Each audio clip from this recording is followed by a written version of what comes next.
Le monde se démène encore avec le variant Delta. Quelle sera la suite?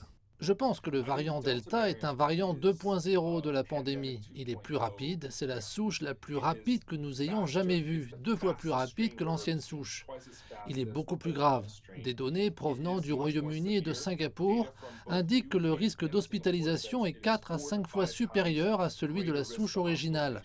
Et il présente un potentiel de réinfection. Autour de 25% des personnes précédemment infectées ne sont pas totalement protégées. Et le vaccin, une seule dose ne suffit plus.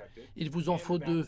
Même avec 2 doses, nous savons que les meilleurs vaccins à 2 doses, comme celui de Pfizer, ont plutôt qu'une efficacité de 95%, une efficacité d'entre 60% et 70% selon les données d'Israël et du Royaume-Uni. Je pense donc que le variant Delta sera le prochain défi à relever.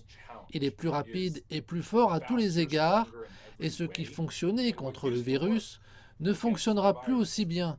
Et même si vous êtes vacciné, ce n'est pas un gilet pare-balles contre la maladie ou plus important, contre la transmission du virus.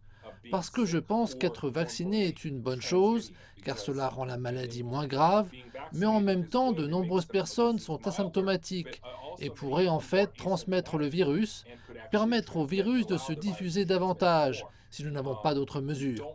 Je suis donc favorable au vaccin, mais nous avons besoin de vaccins, des masques, des tests, des quarantaines aux frontières et de toutes ces mesures ensemble. Il n'y a qu'ensemble que nous pourrons contenir le variant Delta.